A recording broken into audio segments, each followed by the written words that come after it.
Welcome in, ladies and gentlemen, to episode number 189 of Let's Go Racing. Tyler Jones, Dominic Callaghan here with you as we look back at the weekend that was with a big win for, you guessed it, Shane Van Gisbergen at the Chicago Street Course, winning that race for the second time in 3 years, sweeping the weekend from the pole in both the Xfinity and the NASCAR Cup Series. We'll break that all down coming up in a matter of moments. We'll also look ahead to this weekend's action at Sonoma.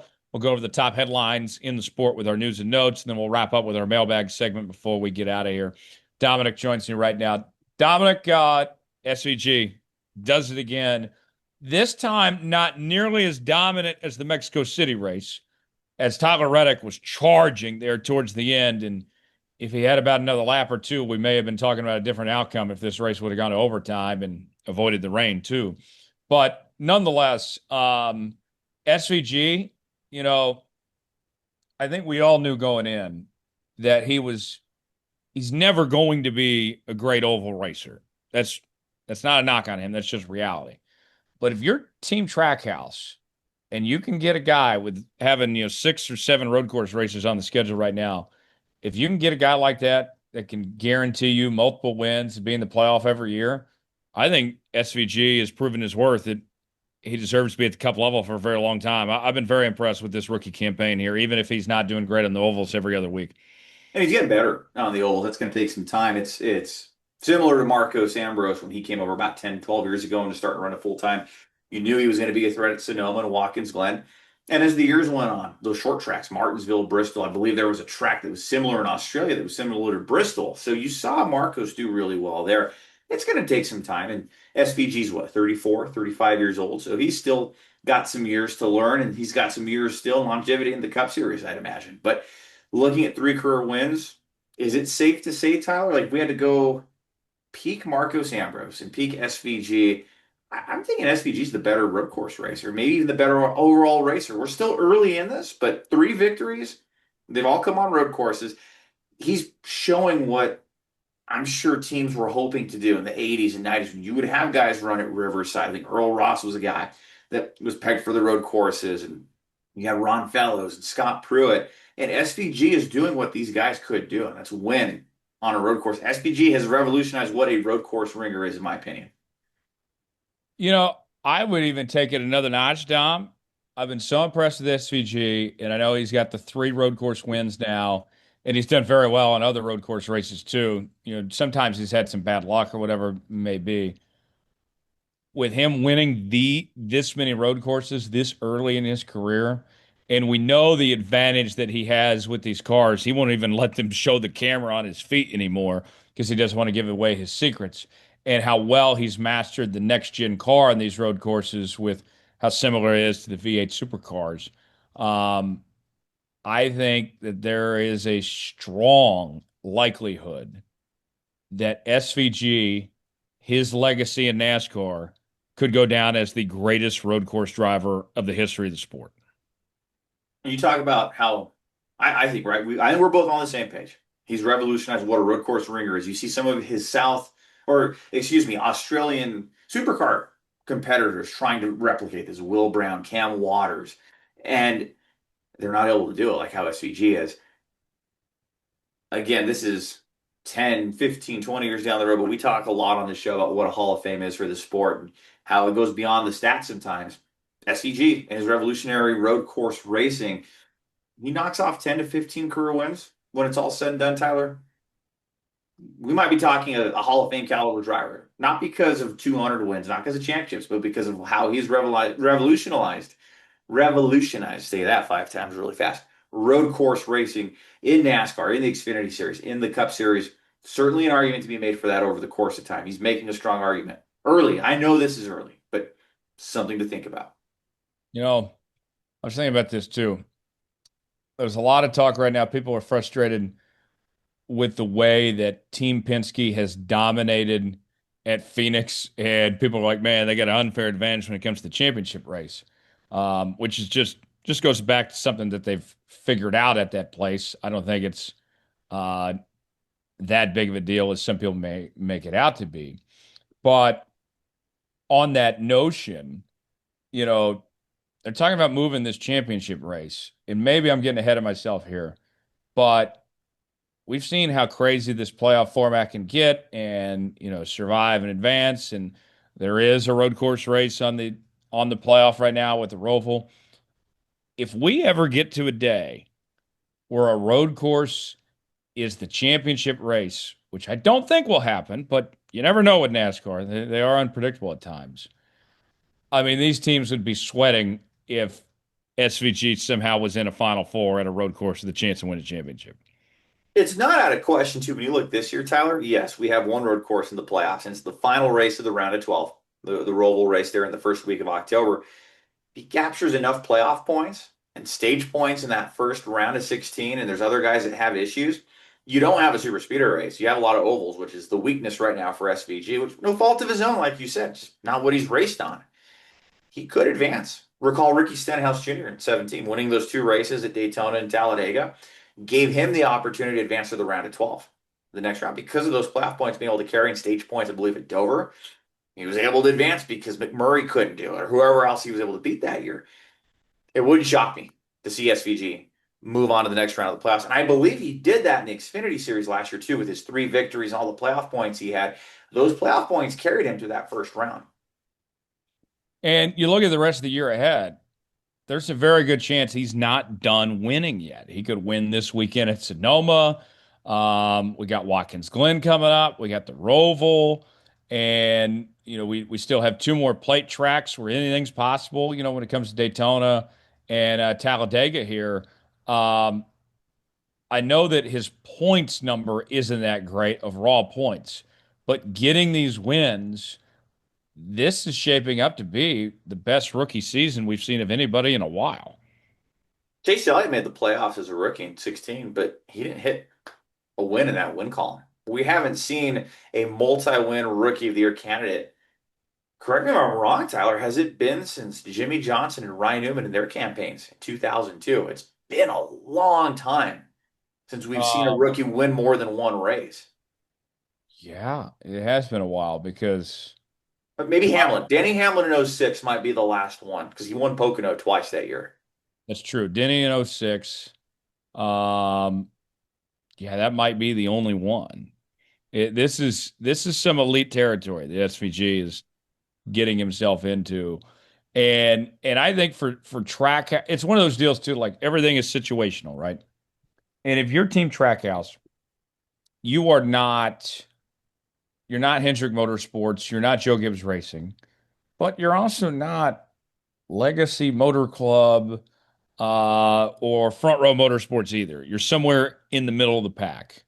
And so, with that in mind, knowing that you're not really championship caliber, but you're not bad, I think SVG is in a really good spot, that it's a fit for both sides here, that they have a guy that maybe he's not going to compete for the championship, but he can get them multiple wins and a playoff spot every single year with where they're at as an organization right now. To me, I mean, kind of like, when Ganassi had won Pablo Montoya, it was a similar circumstance, and we ran less road courses back then. It was like, okay, we're always going to have a shot to get a couple wins with SVG with Juan Pablo Montoya, and then eventually they're like, okay, we're tired of this. We want a real racer, Kyle Larson, and Kyle Larson elevated things there as that team was ready to take that next step at Chip Ganassi Racing. I think for this moment in time, for Walt Trackhouse is still building, SVG and Trackhouse are a good marriage together. It's a great marriage. And I heard this on Actions Detrimental, Denny Hamlin's podcast, and his co-host Jordan. They were talking, or Aaron rather, they were talking about how this is a great business decision, no matter what happens. When you look at the charter situation, you've just springboarded. SVG is going to finish the lowest in owners' points now at 16th. 2 wins is locked him into the playoffs, no matter who wins. 2 wins is the 2 wins, and you're in for sure. And that team is going to be at the very bottom, 16th this year. So there's more payout money that comes with that. And my understanding of the charter system, and if you're watching along, tell me if you know more about this on the YouTube version, but my understanding is it's kind of like the winner circle program that NASCAR had in the 1990s, where if a car has won from that previous season, they're entitled to more race winnings in the next season. So with two victories, and the point system has it's like a metric they use for the payout on this, is my understanding, Tyler. So you're going to be minimum 16th in 2026 with the payouts on that, and the winnings from two race victories. It's a brilliant financial decision. It's a no-brainer for Justin Marks and what they're doing here. Even if the rest of the season is not as going as what they want it to go, and it doesn't go to plan, two victories and 16th in points, it's a great business decision. Yeah, I think so. I think you're absolutely right about that. Big win for SVG there at Chicago, and maybe he gets it done and wins back to back. We're going to Sonoma this weekend. We'll talk about Sonoma coming up later. Uh, Kind of putting a bow on Chicago here, Dom. I thought it was a very good race. You know, if if things would not have gone wrong for Michael McDowell, I think he very well could have been the winner. It could have been a different story here. Michael McDowell was showing that he could go toe to toe with SVG. He was better than SVG for that first stage, but then, of course, had the mechanical issue or whatever it was, and that ended his day. And then Tyler Reddick, of course, made that run late, but kind of ran out of time, had the fresher tires and all. I know we saw a lot of wrecks, especially what was it, lap three when 10 cars got involved and such. But, first time that we've seen this race run its full distance with the rain factor and everything here. I thought it was very successful, and the crowd size was fantastic. It was very well received in the city of Chicago. I would say that this was probably the best Chicago race weekend that we've had yet. I think it's really stuck out to me, and I'd be curious your take on this. A few things. Tyler Reddick finishing second. A couple more laps. We might be talking a different story, like you said. Over three at the Chicago street course. He's probably been arguably the best car and the best driver at the street course that never was able to win. This was the final race at that street course. What a great final event to get that final, the whole distance. And Denny Hamlin with the top five finish. Not really known for his road course racing skills in the next gen car. He's won before at Watkins Glen, but that was the old car. To see Danny run up front and time that strategy the way they did with the Josh Berry spin, very brilliant for what they did at the 11 camp. And then Catherine Legg too, Tyler, with the 19th place finish, best finish that she has had to date. I think that put a lot of the rumblings, in my opinion, off to the side for now. She finished top 20. She was on the lead lap. She wasn't involved in crashes. She didn't get in anybody's way. Thought she even got in the race over Corey Heim, who was in much better equipment. And Corey Heim too. I think they had a track bar issue. There was or a toe link issue in qualifying. There was something that happened. I think he hit the wall and it really scrubbed the lap time. And then of course the Cody Ware issue at the end of the race where he full sent it into the tire barrier, not because he wanted to, but because of the brake rotor issues. And you see the varying responses with that from motorsports journalists to drivers that were very vocal about it. From, well, do you have more officials, or one official is going to judge that different than others, and that NASCAR did not have access to being able to see that he had hit that hard, and they're hoping he was going to get refired. But before we came on here, Tyler, I think you had a great take on it that really rang true, and would love for you to share that with everyone, because I agree with that. I agree with your take. So I think two things can be true here: that NASCAR was holding out as long as possible on throwing that caution, that they were trying to give Cody Ware time, but that they were also in a position where they wanted the race to end, that they did not want to have to battle the rain and try to pull off overtime and how long that could go. I think both things can be true here, that NASCAR was, kind of looking out for its ass and wanted the race to end. And they were also, giving Cody Ware a chance to figure it out too. I think both things can be true here. And I'm usually the first to call out NASCAR when it comes to officiating and some of the decisions they make. I think, yeah, they probably should have called the caution sooner, but this one I can live with more so because of the circumstance of the rain and all, and the politics involved with this Chicago race, and just trying to get it in its full distance here. I can live with the decision that they made. Yeah, and it shows the human element to officiating. Of course, we want balls and strikes. We want consistent calls every single time. But it also shows that there is a human element involved in the decision making that goes behind making these calls. And I think Bob Hockers of Fox Sports said it really well. How yeah, you could have more officials, but again, one person's judgment is going to be different from another. We're all human at the end of the day, so everyone's perceptions are going to be slightly different. But they, I think you did what was best in the circumstances going forward. But I'm sure there'll be some learning lessons, as they say, Tyler. You either win or you learn. I'm sure NASCAR learned a lot from Sunday. So Denny Hamlin talked a lot since the Chicago race on all sorts of things. Called out Bubba Wallace and the 23 team. Shared his thoughts on that caution not being called, and was frustrated about that because that directly affected his driver, Tyler Reddick, of course. But maybe the most notable thing Denny said of all was the future of the Chicago street race. And that appears to be up in the air. We have not heard plans of the Chicago street race coming back yet for 2026. And there's been a lot of talk about Chicagoland. We talked about that last week. And also rumblings that the street race could just move to San Diego potentially. And the thing that Denny said was Chicagoland is not a replacement for Chicago, that we should keep the street race going. The mayor of Chicago's come out this week and says they want to sign a 2-year extension, but they want to move it off 4th of July weekend because they have enough traffic already coming in to the city that they would like to pick another date potentially to have that race. And maybe NASCAR might want to pick another date that rain doesn't get so much involved either, as far as that goes. Dom, I see where Denny is going with this, and I don't disagree with his idea here, but what I would say to counter Denny's point is, yes, it is true. Chicagoland is not the Chicago street race. Chicagoland's in Joliet. It's actually nowhere close to Chicago, by the way. That's a haul. That's At least an that's hour like, drive, right? yeah, to give perspective on it, that's like going from uh Dallas all the way to, like past Fort Worth, the other side of Fort Worth or something, like that's a ways away.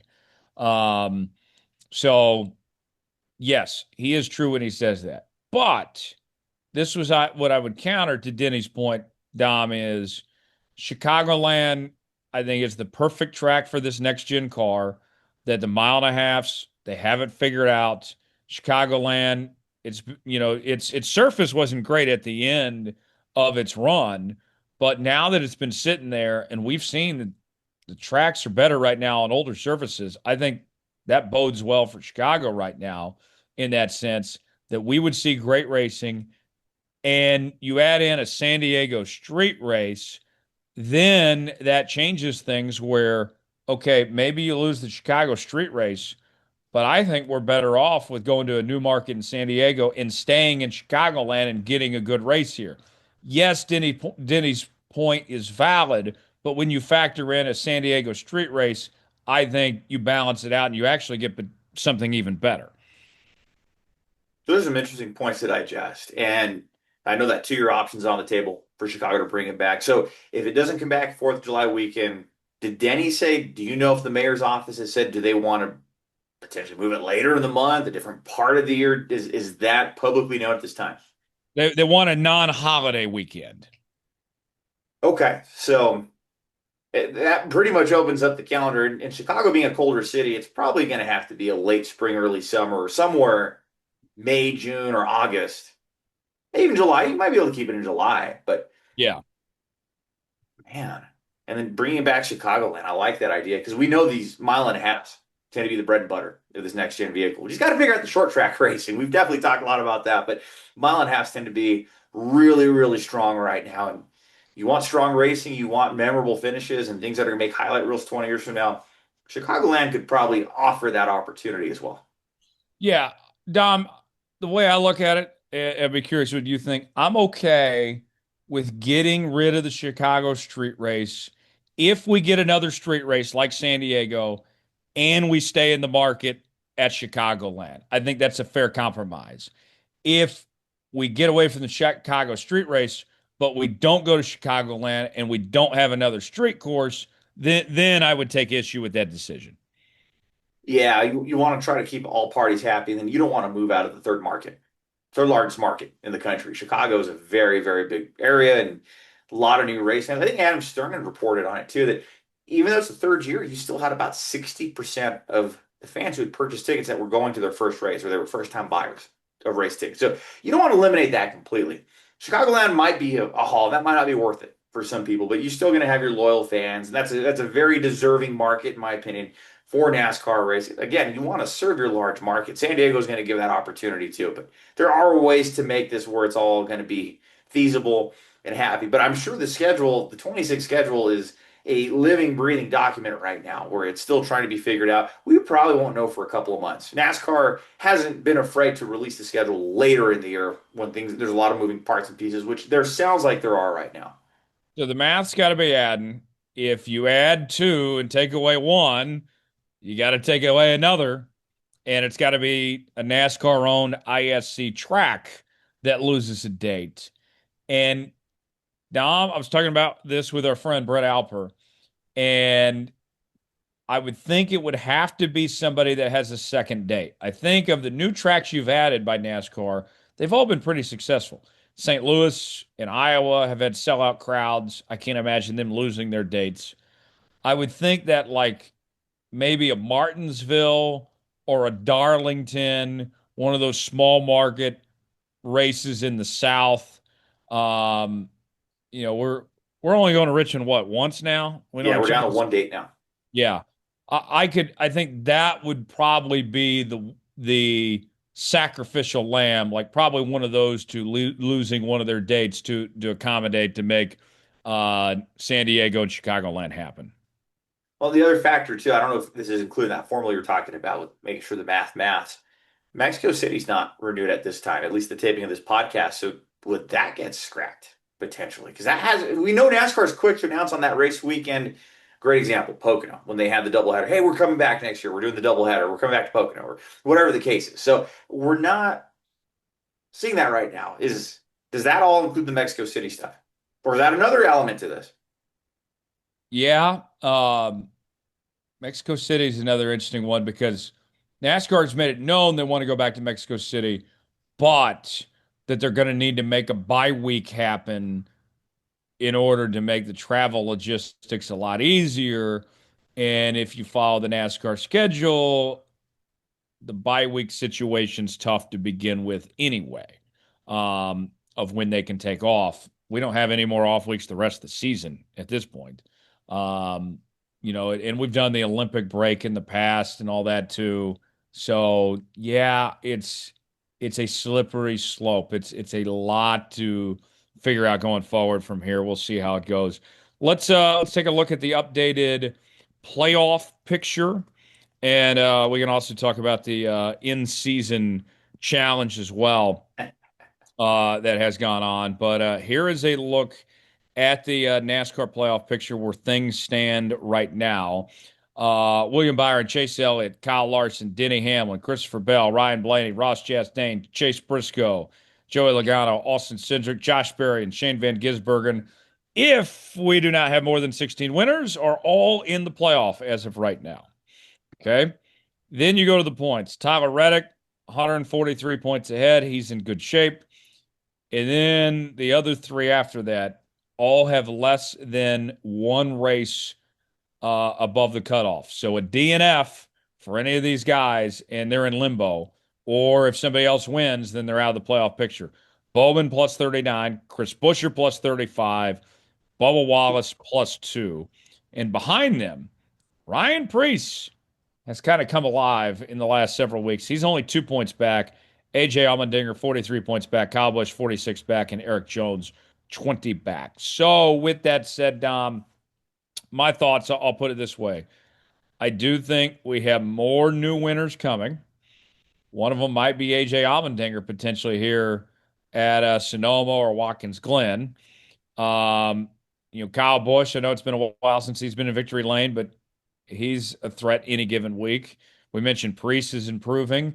Brad Keselowski could still find a way to win at some point. Eric Jones has been better as of late. Like I would think that if you're Bowman, Busher, and Bubba, you got to be thinking we got to get back, we got to get to victory lane soon because it's tightening up here. Very much so. We have 7 races before the playoffs start. Oh man, if you have multiple wins, you're feeling really good. And if the drivers that have not won yet, Tyler Reddick probably has to feel the best because he still has a 2 race gap. Recall, the most points outside of the Coke 600 that you can earn on any driver is 60, up to 60 points to make back on somebody. So this playoff cut line is just tightened up, Tyler, and it tends to every year. But no, there's another name you didn't mention there. We'll talk more about it with the Sonoma stuff. But Michael McDowell, he can have a heck of a performance at Chicago. He's going to have a heck of a performance at any of these other road courses, and we've seen him get it done on the road courses. Very undervalued and underrated road course racer, in my opinion. There's so many drivers. There's going to be good drivers, as always, that missed the playoffs this year, but wouldn't shock me to see more first time winners this year. There's the potential for you have Watkins Glen coming. We have Sonoma. You have Watkins Glen. You have Daytona. So there's 3 potential wild cards right there. But we're at a point in the season where you tend to see those first time winners, and we're getting a lot of that as of late. Yeah. I'll give you 2 names to watch. AJ Allmendinger, we kind of talked about him last week. Obvious reasons, the road courses, and he's gotten a lot better as an oval driver as his. And Colleague Racing looks a lot better as a whole too. But here's one kind of off the wall. Don't sleep on Brad Keselowski. Oh, Um, Brad is in a Ford, and they've been fast. Um, we know he can win on short tracks. There's some good tracks coming for him ahead, in this summer stretch here. I think Brad could potentially find a way to crash the party here. What say you? Who are some guys on the outside you're watching for?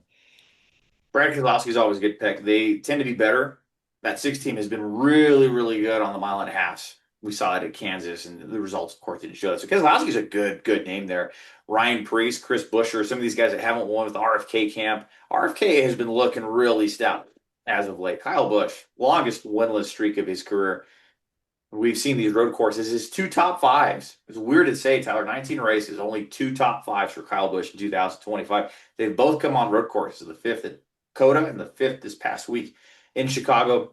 Kyle Busch could be a name to watch out for this weekend at Sonoma. He's gotten it done there twice. He knows how to go around Sonoma Raceway. So maybe we see that. Another name, really good on the super speedways, a very undervalued road course racer. He's never won, but somebody you still have to keep an eye on. Todd Gilliland in the Front Row Motorsports camp.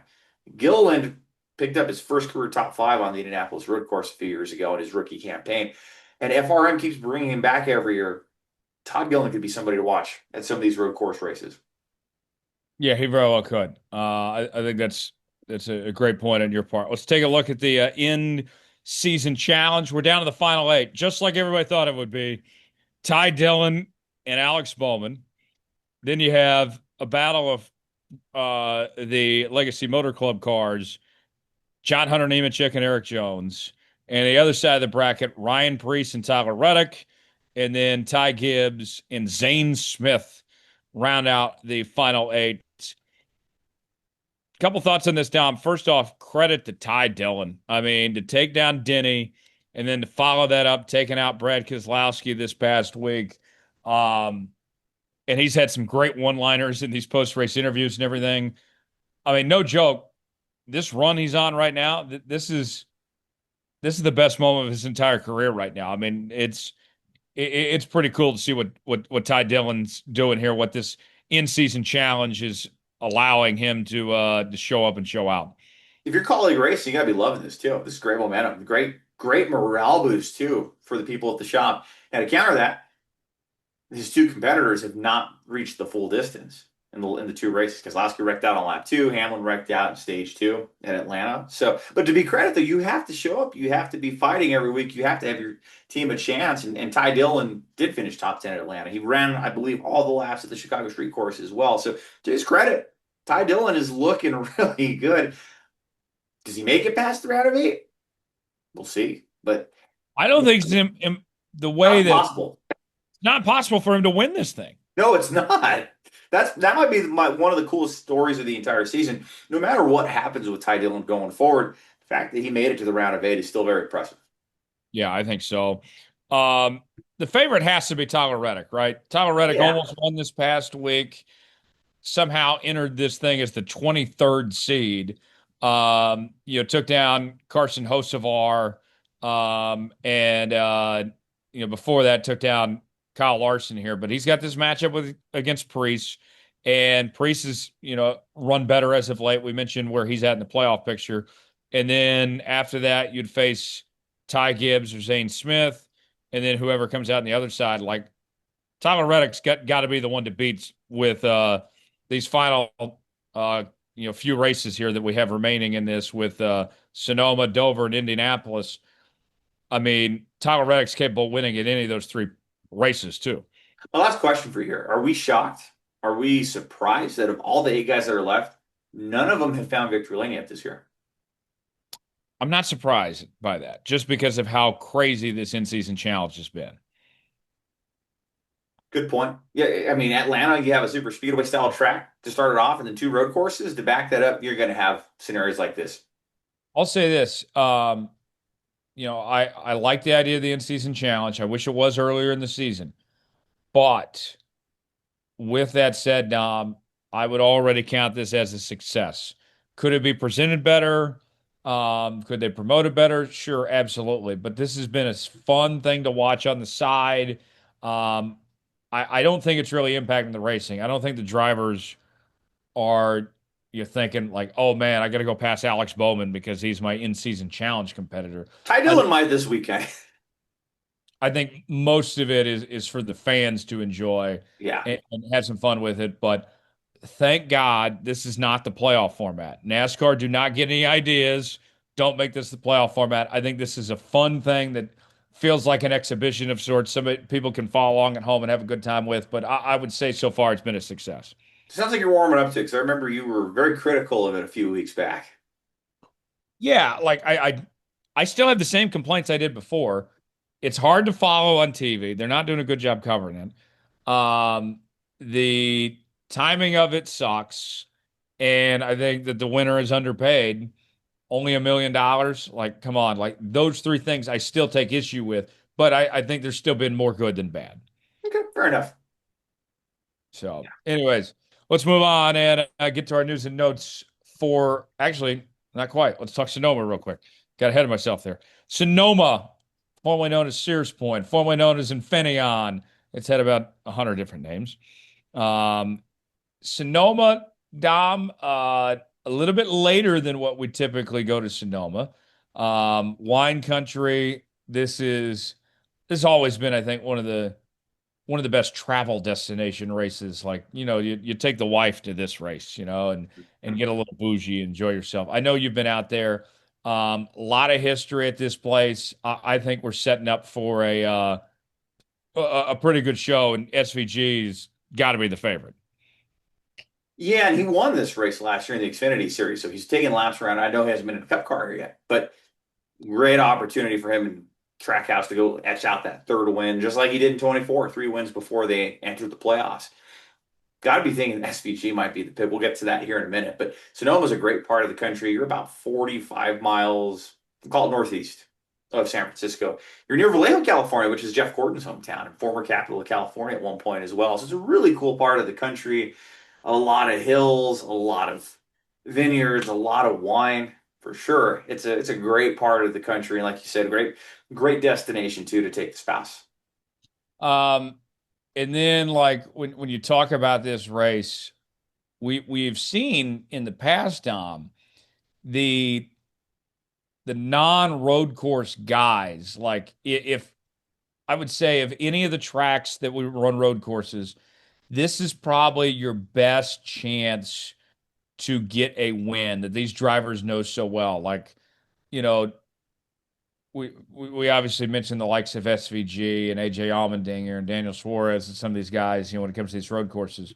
But if you're somebody like a Joey Logano, for example, or we mentioned Brad Keselowski or some like I feel like maybe I'm wrong on this, but I feel like I don't have any numbers to back this up, that this is I don't want to say the easiest, but this is the best chance for a non-road course ace to get a road course win. Potentially. I mean, we saw Denny Hamlin in front of this race 9 years ago and almost won. Tony Stewart ended up showing who was boss that day in 2016. But maybe of the easier, and you're right, you don't want to use that word, but of all the road courses, maybe Sonoma would present the most opportunity for somebody like that to have an opportunity to go out and win. And then one more factor too, when we talk about just the NASCAR tracks and the markets and such, um, right now, this is our only race in California at the moment. There is not a race in the Southern California market. Um, I wish that we had more races in California. I think that's going to change in the very near future. But I look at this and this is a big weekend for NASCAR with knowing that this is one of the few trips they have out west here. Like and it happens to be an SMI track, but I think this is one where they need to put on a show. They need to capitalize accordingly. Yeah, it's a big market. San Francisco's nearby, San Jose, California, Sacramento. It's a big part of the country. And we've been going to this track. NASCAR's been going to this track since the 1980s. So, with the exception of COVID, I think they skipped in 2020 or even 2021 as well. But it's a big track, a lot of history here. You definitely want to capitalize. You want to have a great finish. Yeah, I think you're right. I think you're right about that. Dom, now let's shift gears and move on to our news and notes. Give us the headlines of the week. So we're going to keep it on the Sonoma track here, Tyler. Looking at the headlines this week, there really isn't so much going on, at least at the beginning of this week, as far as overarching things. But we looked at Sonoma Raceway this weekend, and we begin with the drivers who are going to be performing double duty and some of the drivers that are going to be taking that track on at Sonoma. So you have one open entry in the NASCAR Cup Series. Unlike Chicago, we're not going to have anybody go home, but Catherine Legg in the 78 car will be attempting for her second week in a row, continuing with Live Fast Motorsports, BJ McLeod's team, Brenda the Shell. As well as in the Cup Series, the Xfinity Series rather, you're going to have Riley Herbst and SVG as the two drivers that are pulling double duty. I'll be honest with you, Tyler, a little shocked that we're not seeing more drivers get that seat time in the Xfinity Series, but nonetheless, you'll have Riley Herbst driving the 19 car as he did at COTA, and you'll have SVG back behind the wheel of the JRM 9 vehicle, trying to go back to back at Sonoma and back to back weekends in a row from the Chicago race last week. What I would say to counter your point, Dom, I would argue that if you are a driver that's contending for the championship, you probably should use your Xfinity races because you only have so many that you can run at tracks that are going to be in the playoffs where you can get data and you can get seat time and such. We're not going back to Sonoma again. There's only one road course in the playoffs. That's the Roval here. That would be my counterpoint is of why I would explain that not having too many cup drivers run this. It makes sense. You want to have that bigger notebook and you're thinking larger picture. And SVG wants to rack up those road course wins while he can. And man, might as well. Might as well. And just keep padding that NASCAR resume. It's very impressive already. Yeah, I think Riley so. Herbst, too, I think a lot of track time might help to rookie of the year or rookie of the year contender in the Cup Series and racing that 2311 car. Even Hamlin said on his podcast earlier this week that the Riley tends to run better at the road course, or at least the data is trending that way. So trying to help him improve where he can.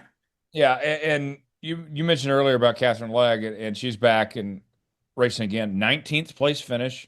Um, she had a very good run, the best run we've seen so far.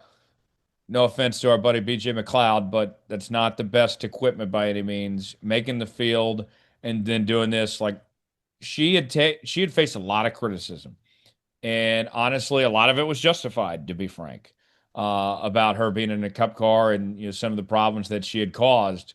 But I think that people are going to be real quiet after that run she had last week, and uh, I'll be I'll be rooting for her. I hope she has another good showing again here and can kind of put this for her own sake, to kind of put this whole thing to bed. Put the noise to rest and silence the haters. Here's a great opportunity to show why you were picked to run this car, why you're well suited. Great opportunity to, like she did, to beat out Corey. I think we were all expecting. We talked about it last week. It was going to be the 78 or the 66 not making the race, and well, sometimes you got to eat those words. And she had a heck of a performance. Here's a great opportunity to go out and back that up. Yeah, I think you're absolutely right about that, Dom. We'll see how it all plays out there. What else we got here? We'll look at the odds for the Sonoma race this weekend. Before a lap has been turned on the track, the Caesar Sportsbook giving out their early odds-on favorites from long shots to the shortest odds. Who you got, Tyler? What do you think Caesars is saying this week, and what do you think their odds are? I'm gonna go SVG, and I'll probably go about 250. You're in the ballpark. SVG is the favorite at plus 140. Did you guess? Who do you think 140. Wow. 140 plus 140? Who do you think second? AJ Allmendinger. So they have him at plus 2,000. That would put him tied for about eighth or ninth on the list. But Oh, Kyle there's Larson some would be value second. there with AJ then. Yeah, there's a value pick there with Christopher Bell and AJ Sharing plus 2,000. But Kyle Larson, the last year winner at Sonoma plus 500. Michael McDowell, who was in contention last week at plus 950. Chase Elliott, the road course ace, who has yet to win in the next gen vehicle at the fourth shortest odds at plus 1,100. Then you have Chris Buescher, Ty Gibbs, Tyler Reddick sharing at plus 1,200. William Byron at plus 1,600. Almond Ingram Bell, as previously mentioned, at plus 2,000. Kyle Busch, a two-time Sonoma race winner and 2 year losing streak driver at plus 2,500. Ross Chastain at plus 3,000. Ryan Blaney, one time road course winner, plus 3,300. Alex Bowman, who won the streets of Chicago last year, at plus 3,500. Chase Briscoe at plus 4,000. And as you start going down the list, you start seeing some of your longer shots. Joey Logano plus 5,000. Daniel Suarez plus 5,500. Denny Hamlin plus 6,500. Your longest shots of the weekend, Catherine Legg and Cody Ware at plus 150,000 or 1,500 to 1. So I'm going to do what I did last week, Dom. I'll put it this way. My pick to win is SVG, but if I have to look at somebody else outside SVG, don't sleep on Christopher Bell. He won those three straight races, hasn't been back to victory lane since. He's one of the best road course drivers that we have in the sport right now. I think that's a name to watch. I think Christopher Bell's got a very good shot to get back in victory lane for the fourth time this year. That wouldn't be a shocker there. There's names I've been looking. I've been looking at his name, Chris Buescher, who had a really good chance to win this race and was leading with a handful of laps to go last year. A very, very underrated road course racer, in my opinion. But when you look at that list, man, I gotta go. If it's not SVG, the guy from California who knows how to get it done at this racetrack. He sat on the pole. He's never won here. But from Los Gatos, California, AJ Allmendinger gets it done and gets colleague racing back to the playoffs. I like it. I like it. Very good stuff there. Let's wrap up now with our mailbag segment. We ask you guys to submit questions each and every week to us. DavidStarPodcast@gmail.com, at Star Podcast on Facebook and X, and you can find us there. And our first question this week comes from Sonny. Sonny wants to know, guys, who is a sponsor that is not in the sport that you would like to see get involved with a race team? We get that question from time to time. It's always a good question because it makes you think who's not in the sport or who has been a part of the sport that maybe has had an exit and should come back. I think Tyler Bucky's would be a great one. That immediately comes to mind. Tim Hortons. Maybe I've spent too much time in Canada the last few months, but I know Tim Hortons had sponsored a vehicle at Watkins Glen back in the day, I think in the Busch Series. But it'd be cool to see them step up a Northeast presence since they do have that. But companies like that, come to mind, or Bojangles. They used to sponsor back in the day. A lot of these food companies. You can tell I'm hungry taping this show. I think my mind's going towards food. How about you? I miss the beer sponsors. Oh Um, yeah. like the Bud. I know that they switched over to Busch Light for marketing purposes, but the red Bud car, whether it was Darrell Waltrip or Bill Elliott or Dale Earnhardt Jr. or Casey Kane or Kevin Harvick, those were always badass looking cars. No matter what team it raced for, those things, the Bud car was awesome. Maybe they could just throw it on from time to time on Ross Chastain's car or something. Just change it up a bit from the Busch brand. Budweiser would be one, Coors Light, Miller Light. I missed that. The Blue Deuce was awesome with Rusty and with Brad Kay and such. It'd be cool to see those, the beer sponsors. Um, it's a dream of mine. I want to see a Trojan 69 car. I think that would be the one to take the cake. I think that's what the people need. Um, maybe it's I loved the Viagra car back in the day. Maybe Viagra could come. I thought Viagra was perfect for Mark Martin. They had the right spokesman for it. Those are some fun ones that I'd like to see. But in in a more less lighthearted note, some of my old favorite sponsors that are not in the sport anymore.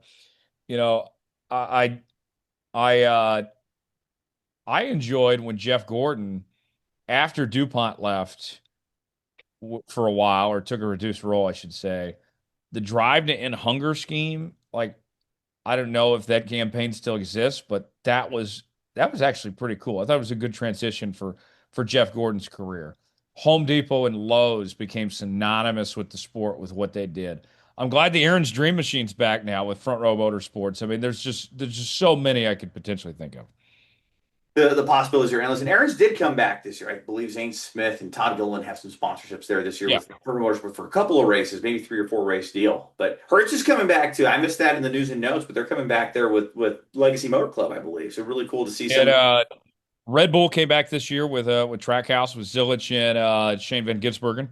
So when a sponsor exits the sport, it's not necessarily a death sentence for them to never return. It just might take some time, and it might take a change of hands at marketing directors or who makes those calls for a lot of these Fortune 500 companies. I know the bigger the company, the more decisions and the more people that have to be involved with that. But maybe we see some more down the road. Home Depot would be really cool to see back. Lowe's, but they at the same time they already got their value out of it. So I can see the argument to not need a return.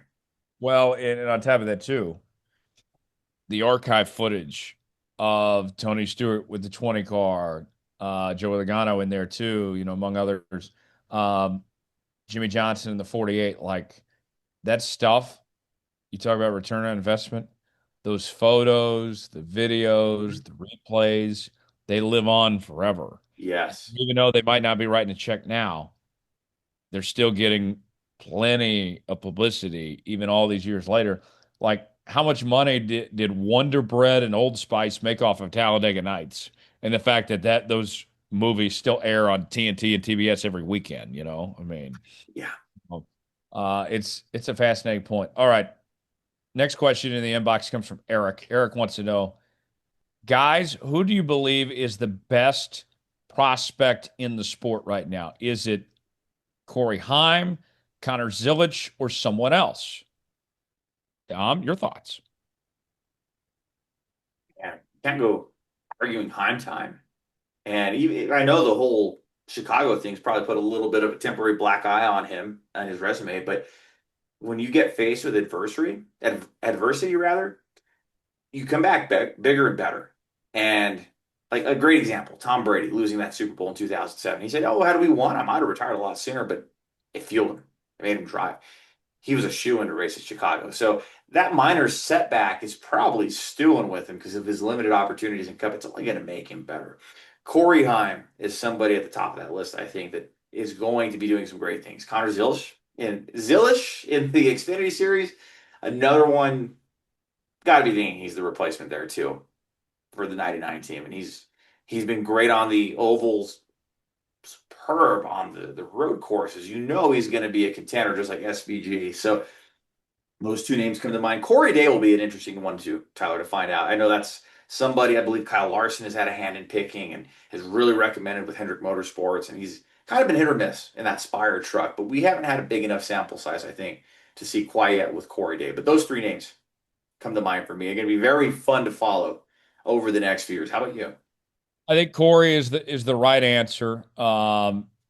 Comparing him to Zilich, I think even though that he's in a lesser series than Zilich, I would argue, Dom, that Heim is a more well-rounded driver at this point. I think Zilich is still learning ovals, and he's catching on very fast. Got that win at Pocono. I know technically a triangle, not an oval, but Zilich, he kind of reminds me of Austin Cindric in the sense that Cindric did really well on road courses, and then he figured out the oval stuff after. And that's what Connor Zilich is kind of in at this point in his career. He's got the road courses down.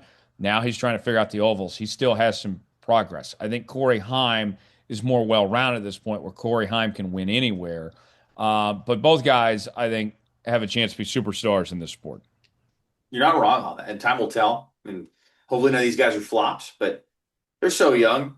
They're in their late teens, early 20s. They've got a bright future in the sport ahead of them. Yeah, I think so. I think you're right about that. Dom, what's going on with you this weekend, man? Man, it'll be a fun weekend at home, getting to celebrate with some family and friends, and also getting ready for band practice. I think I've shared with you guys I used to play in a band, and 3 out of the 4 of us from our old band are getting together for a one-off show at one of the local casinos in a couple of weeks. So that should be a lot of fun. Tyler, we got to get you out here and maybe do drums, and I can move over to the bass. So we've jammed before. Tyler's a pretty good drummer. I'm that's where I make my bread and butter, but the bass I can hang with. We might need somebody. Hey, I'm down. You tell me when and where, and I'm there. I'd love to join the Garage Pirates and We're now Walk the Plank. We've changed the name. We're walk the keeping the plank. pirate theme since one of the members is no longer with us. You could say he walked the plank. That's the name of the Oh, band. yikes! That's tough. Walk the plank. Yeah. He went there, folks. He went there. I did not endorse that. Uh, yeah, maybe I need to walk the plank potentially. Yeah. I'm down for Now, that. to be fair, the other band member's still around. He's still around, but yeah, it's 3 out of the 4 reuniting. So we're doing this like a little rush trio, if you will. Okay. I'm just kind of keeping things low key here in Dallas this weekend. Just enjoying myself, and it'll be good. So that's what I got going on. But always a pleasure, Dom. Anytime we do this show, we're Yes. back again next week. We'll put the checkered flag out in this edition of Let's Go Racing. Make sure to subscribe to the show. New episodes out each and every week. Apple, Spotify, Google Podcasts, YouTube, wherever you listen to podcasts. Leave us a 5-star review or don't leave us one at all. Hit that like button. We certainly would appreciate it. Follow us on social media at Star Podcast and X and Facebook. Also by email, davidstarpodcast@gmail.com. This show, part of the Studio Soapbox Network. Check out the Jones Report, Coach Mo Knows Podcast, and all the podcast platforms. For Dominic Harragon, or Tyler Krebs, I'm with Jones. Thanks so long. This has been another edition of Let's Go Racing. We'll see you next week.